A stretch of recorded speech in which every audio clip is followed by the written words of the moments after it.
From the University of North Dakota in Grand Forks, this is Studio One. Hi everyone and welcome to Studio One. I'm Ann Hook along with Averi Haugesag. Today on the show, exploration to the planet Mars is not a walk and a skip kind of journey. We will learn more about a spacesuit that will be used in a future human exploration to the Red Planet. Also, an Allstate Foundation national poll on domestic violence says nearly 3/4 of Americans personally know someone who is or has been a victim of domestic violence. We'll share a story of survival from one of those victims. But first, cleaner air can help save the environment. Health authorities are now saying it can also decrease your risk of cancer. The World Health Organization, or WHO, met in Switzerland recently. The organization classified air pollution to the list of carcinogens. In 2010, 223,000 people worldwide died of lung cancer caused by air pollution. WHO researchers say the higher the rate of air pollution, the greater the risk of lung and bladder cancer. The impact of this global problem is encouraging officials to take action against polluted air. Kewanee, Illinois has been named the friendliest small town in America for 2013. The prestigious award is part of Rand McNally's Best of the Road contest. Voting was conducted on the bestoftheroad.com. People could vote from July 1st through September 3rd. Locals predict the award will bring in more tourism and industry startups. This would help Kewanee's struggling economy. Other top competing towns were Bradenton, Florida, Murray, Kentucky, and Keokuk, Iowa. Other best categories include Most Beautiful, Most Fun, and Best Town for Food. Almost 1/3 of all vehicle-related deaths are to drunk driving. This means that their blood alcohol level concentration, or BAC, is below 0.08. The National Transportation Safety Board says thousands of people are injured or killed by drivers who are not drunk by legal standards. The board recommends states reduce the allowable BAC by more than 1/3, from 0.08 to 0.05. Regardless of the legal limit, police still need to prove that the driver was not thinking properly and unable to operate a vehicle. It makes maybe part of the proof that we present in court easier, but really it doesn't make the police officer's job any easier because he still has to have all the other evidence. The America Beverage Institute managing director called the idea ludicrous. She says lowering the limit would criminalize perfectly responsible behavior. She also says it has nothing to do with stopping hardcore drunk drivers from getting behind the wheel. Internet surveillance software may have met its match. A Korean graphic designer and former National Security Agency contractor has developed 4 new surveillance-proof fonts. He titled them ZXX. They use visual tricks to disrupt the recognition software that internet companies use to scan text. The font creator says he wanted to create a typeface that would give misdirecting information, or sometimes none at all. He was motivated to act after hearing news about the NSA's global developments. One of these includes the controversy regarding Edward Snowden. He hopes that his project will raise more awareness about digital surveillance. Domestic violence is an ever-present issue. We talked to one woman who is using her story to bring awareness to young adults. Just a warning, some of these images in this story may be disturbing. On December 31st, 2004, Teri Jendusa Nicolai joined a statistic to which she thought she would never belong. On the 3rd anniversary of their divorce, Teri's ex-husband left her for dead in a storage unit during a cold Illinois winter. I truly thought that was going to be it. I was going to die. Teri entered her ex-husband's home expecting to pick up her daughters. He instead beat her, bound her, and forced her into a snow-filled garbage bin. He then drove her to the storage unit where she would sit for the next 26 hours. I had no idea where I was. I just knew that I was trapped and locked away somewhere. Nobody was going to find me. Teri's story isn't that of a victim. She survived, and her abuser was convicted. I thought, here I am, a free person. I'm going to go home to my family, and you're sitting there in an orange jumpsuit, and you're going behind bars. You don't scare me anymore. Now she travels across the country speaking to young adults. I actually survived something that I shouldn't have, so how can I not come back and warn people?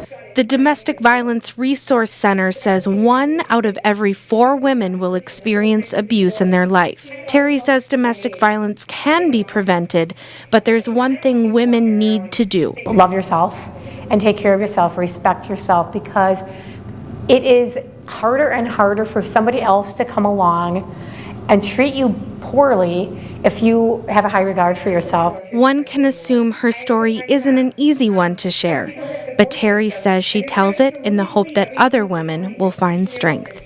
This is Olivia Fox reporting for Studio One. Emergency workers say Teri was found within an hour away from death and lost toes due to frostbite. Her ex-husband, David Larson, is serving life in prison. That's the news for now, Ann. All right, thanks, Avery. Really inspirational story. Yeah, it is. All right, let's bring it now to Johnathan Metz in the weather studio, who's going to give us some more information on some water hitting the Lone Star State. Well, thanks, Ed and Avery. Central Texas saw quite a bit of rain in the last several days. As a matter of fact, October 13th, officials say about 6 to 8 inches fell on average throughout the area, although there was a lot more in some places. The fire department in the suburb called Pflugerville was called out to help stranded motorists that were in floodwaters, and it may have actually contributed to a bus accident carrying a wedding party when it flipped over on Saturday afternoon. But the Austin City Limits Music Festival was also forced to cancel their last day, which is a very important festival for the city of Austin, but people were able to get a partial refund on their tickets.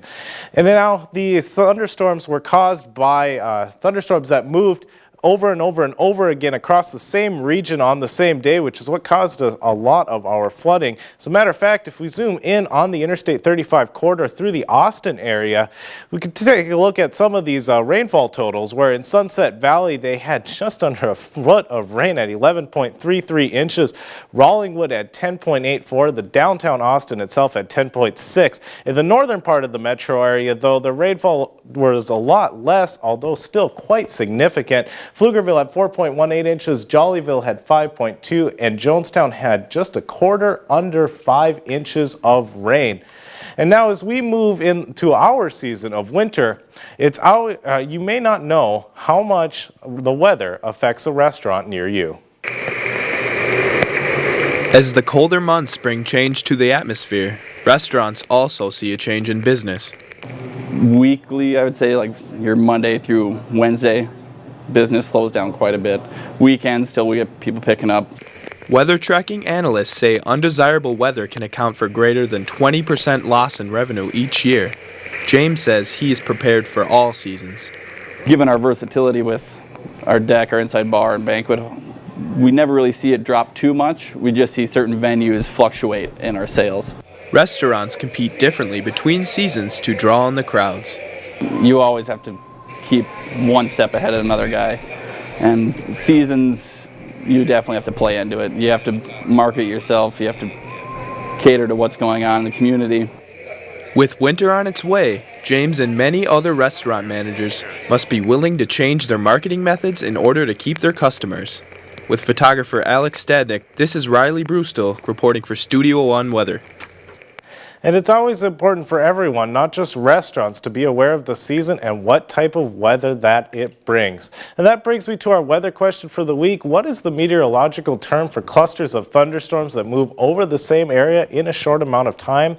Is it A, training, B, positioning, C, tracking, or D, stagnant? Ann and Avery, I'll have that answer ready for you coming up at the end of the show. All right, Jonathan, can't wait to hear that answer. Thanks. Let's bring it now to Avery Haugesag, who's going to tell us about some heat on the track. Thanks, Ann. Some racers race for fame, some race to win, others race for the adrenaline rush. We found a man who races for something completely different.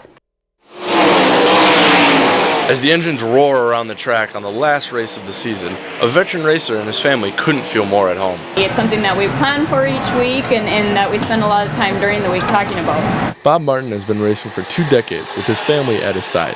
He has found success on many tracks. He says one of his greatest successes came with a win in Huron, South Dakota. At the time, at the start of the feature, we didn't expect to win.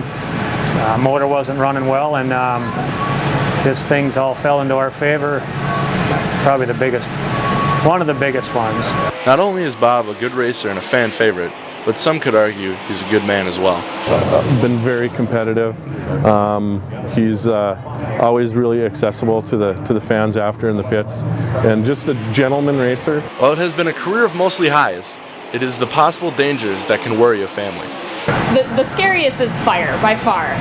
Crashes, they have good safety equipment, roll cages, but fire, that gets pretty, you have very limited time to get out of the car, and so you never want to see that occur. Even through the broken engines and the first place finishes, there's always one thing that keeps him going. Family, by far, yeah. If they weren't here, I wouldn't be here. With racing season in the rear view, Bob can finally spend time with the people who keep his engine going. I'm Alex Stadnick, reporting for Studio One. Even though Bob has had opportunities to race around the world, he chooses to stay home with his family. And that's a sports story for today. Ann? All right, thanks, Avery. History has taught us about astronauts who have made footsteps on the moon. Next, we will meet an aerospace engineer whose spacesuit might be used to roam the planet Mars.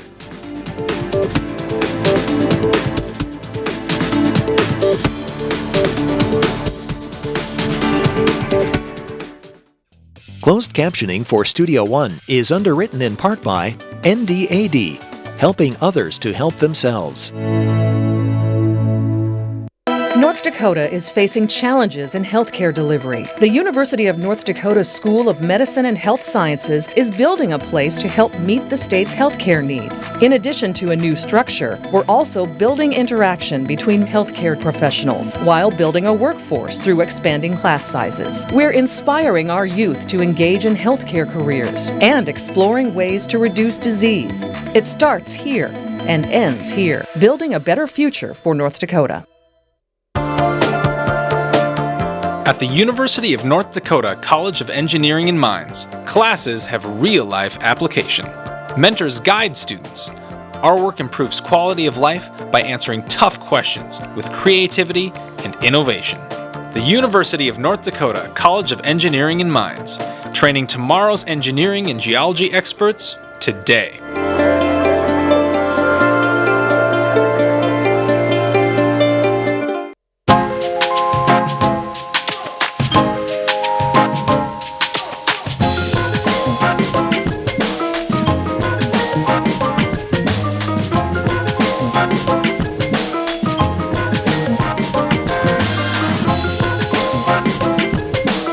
The University of North Dakota College of Business and Public Administration, connecting vision to innovation.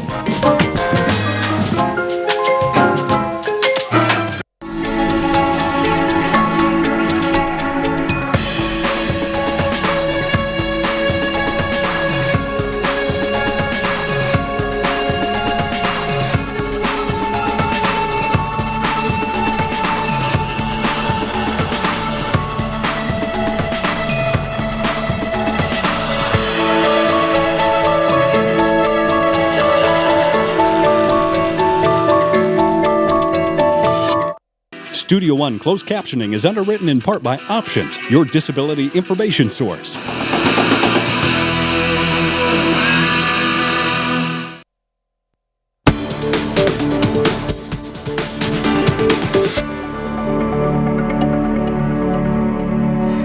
Space exploration is complicated. Scientists have poured countless research hours into destinations beyond the Earth's atmosphere.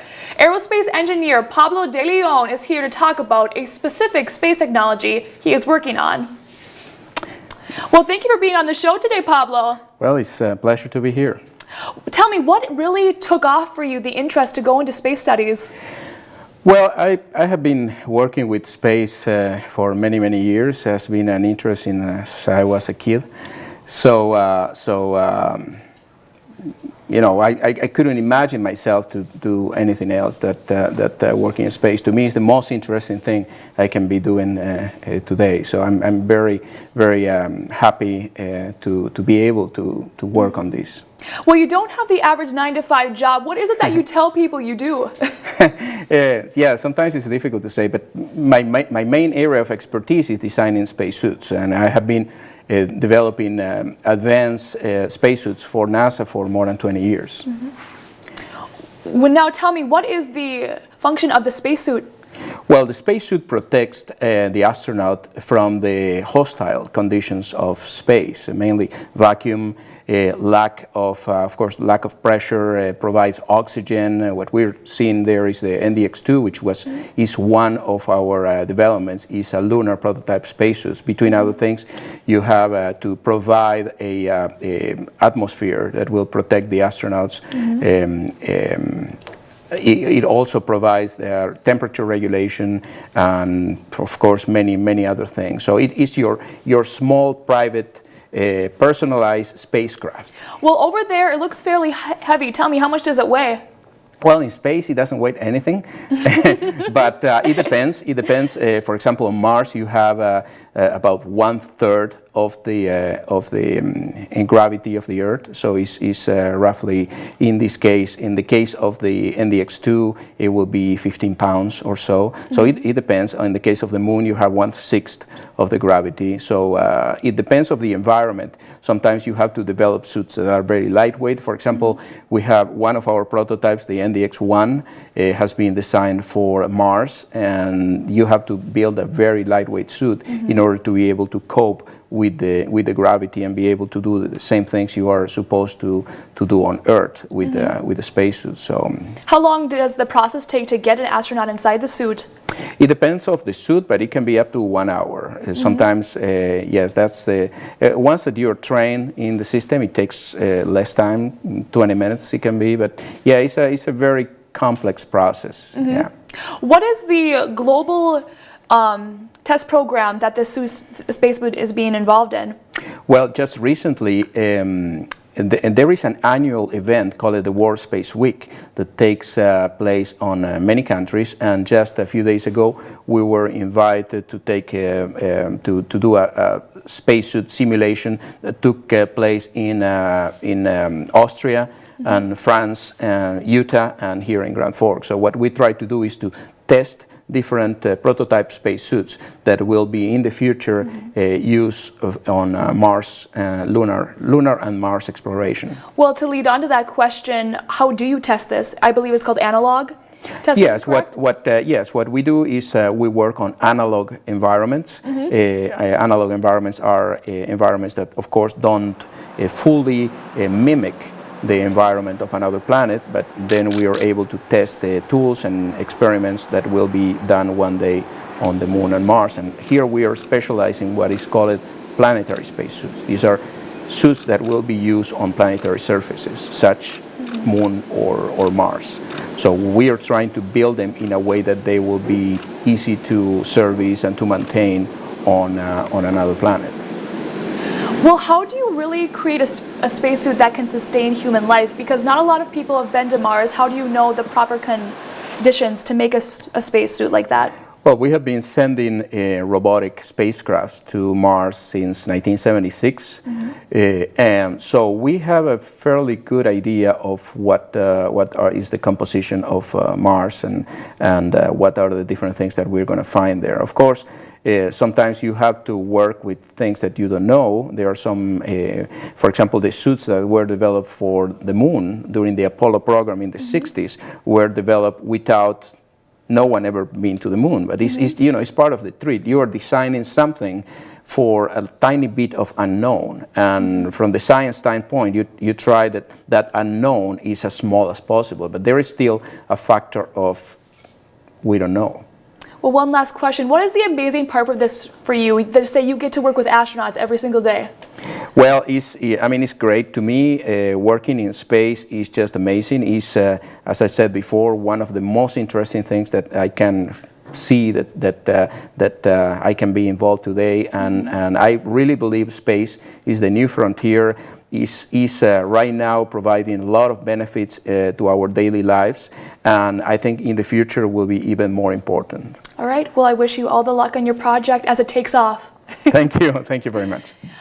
Coming up, dogs or family members ask an owner and they might have a hard time separating the two. We'll introduce you to a woman who attended an event perfect for pooches and their people parents.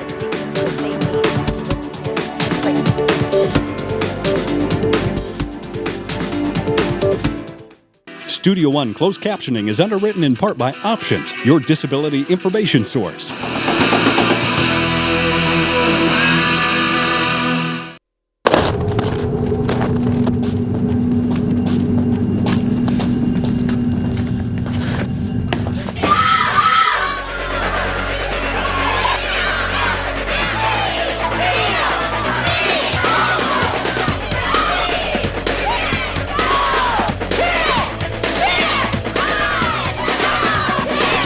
It's not the size of the woman in the fight.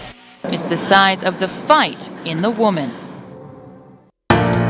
Some consider graduation the end of the college experience. For others, it's just the beginning. And the university provided an environment where I could grow. Many years after I graduated, I'm still receiving dividends from my experience as a student at UND. The University of North Dakota Alumni Association is committed to growing the university by growing the alumni family.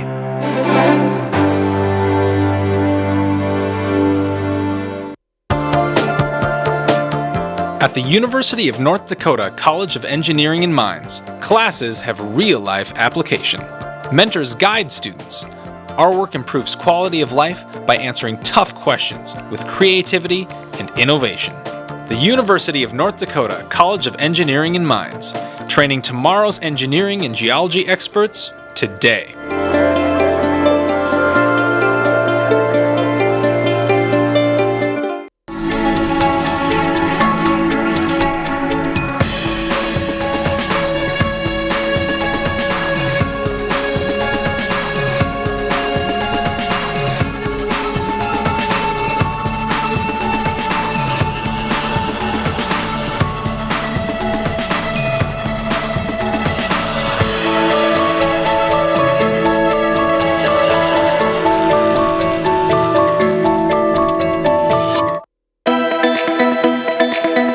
Admire the faculty. They're the ones that kind of helped push me through this. Courses are hands-on and interactive. The communication program has so many different facets to it. One of the great things about the staff in the communication department is that they love what they do. They encourage you to really critically think and analyze everything you're learning. They're so into it, and it makes you want to be into it.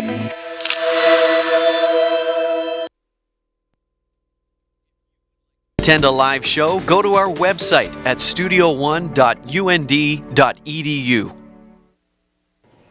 Horror novelist Stephen King doubted the potential of one of his first written novels. His wife found an early draft of Carrie in the trash and encouraged him to go on writing. Nearly 40 years later, the book is being turned into a movie for the second time. The movie reimages the tale of Carrie White from King's first published novel.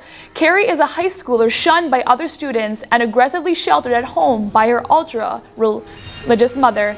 Carrie is pushed too far at her senior prom and unleashes a telekinetic terror on her small town. In the book, and in our story, Margaret is aware that the child possesses these telekinetic powers, but she thinks it's the devil. So her explanation for this is that the child is possessed. Movie makers chose Chloe Grace Moretz for the role because Chloe was going through some of the same experiences as Carrie was.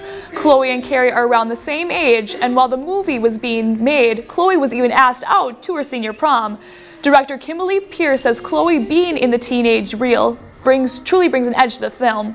Carrie will be in theaters October 18th with an R rating. Some look at life as a game of numbers. Last month, the tech giant Google introduced a new company called Calico. Its goal is to conquer aging. The company is developing technology that could potentially prevent illness and extend life. Calico will use cryonics, cloning, and nanotechnology to what research would think would lead to breakthroughs. We want your thoughts on what would be the best age to live. I guess I would like to live, I don't have a family yet, but I would like to see my family grow. So let's say I have kids and see their kids grow. I don't know, I probably wouldn't want to live too old because I wouldn't want to just be like, not be able to do anything and not really be able to live anymore.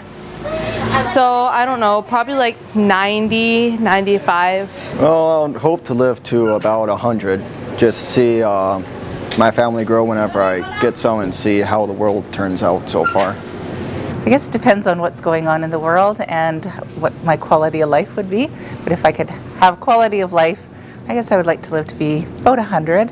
I want to live as long as my quality of life lets me perform all my daily functions and activities that I want to be able to do. A comment from our Facebook page from South Carolina. Gail writes, "To me, it's not about quantity, it's about quality of life. My ability to be active is very important. I would hate to outlive it." Suzanne from Grand Forks says, "It depends on my health. If I'm healthy and able to take care of myself, I'll take 100. Most festivals have games, food, and prizes. We found a festival that caters to man's best friend. Good boy. Dogs are one of the more common pets. Like many dog owners, Valerie considers her puppies part of the family. There's nothing I wouldn't do for these guys that I wouldn't have done for my own kids. Keep trying. Valerie's human kids are grown up and out of the house. Augie and Quincy have found extra room in Valerie's home and heart. This past summer, Valerie and her husband went to the Humane Society, and someone stood out. The first time that I held him, he nibbled on my ear. Yeah, he's mine. The Grand Forks Humane Society has brought many owners and dogs together through the years. This event is a dog festival they hold yearly. It's just nice to see that bond between owner and pet.